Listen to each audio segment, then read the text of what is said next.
Good morning. आज हम करते हैं क्वांटम मैकेनिक्स के अंदर एक बहुत ही इम्पॉर्टेंट पार्ट और बहुत ही इम्पॉर्टेंट डेफिनेशन कि eigen function and eigen value, कि आइगन फलन और आइगन मान ये क्या होते हैं। देखिए, यदि किसी फलन के लिए कि मान लीजिए कोई साई फलन है और कोई संकारक है, ऑपरेटर है ए।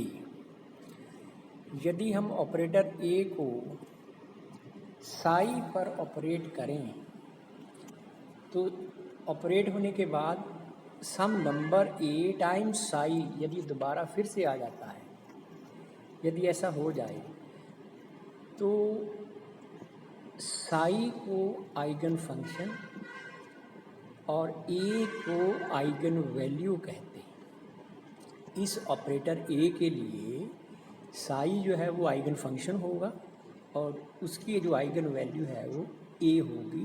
बेसिक कंडीशन क्या है कि ऑपरेटर को फंक्शन पे ऑपरेट होने के बाद सम नंबर टाइम्स साई जो है वो दोबारा फिर से आ जाए।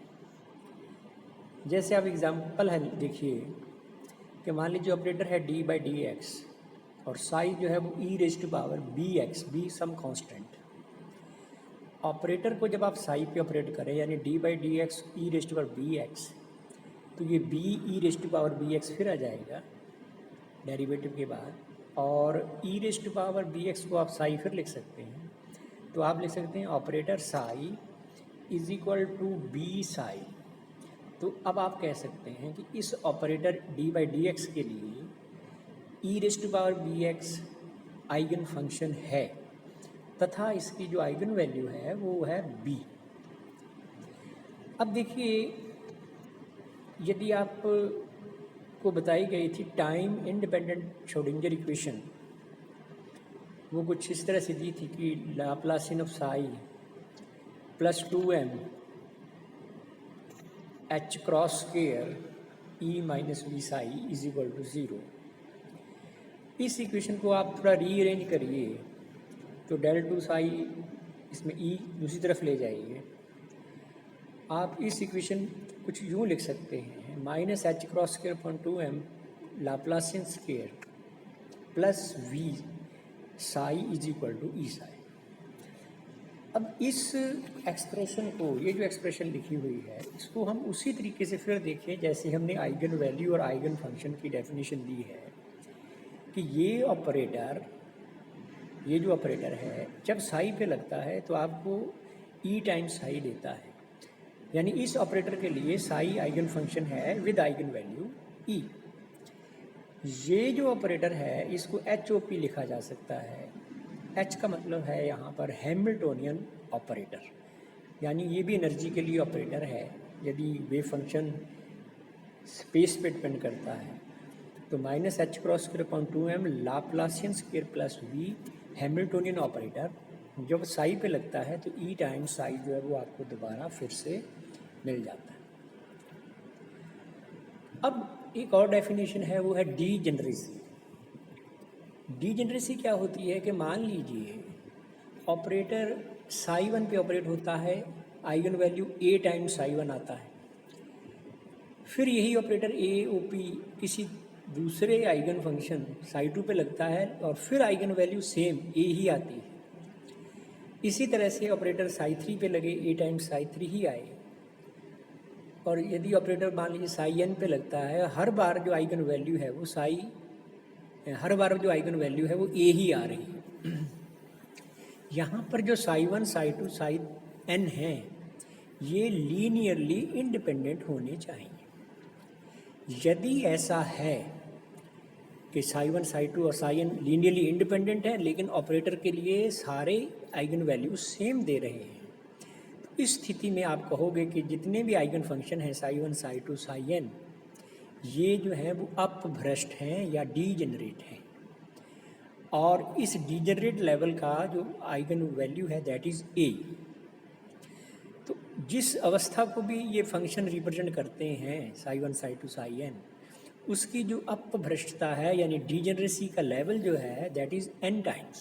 कि n टाइम्स ये जो है डिजेनरेसी यहाँ पर है।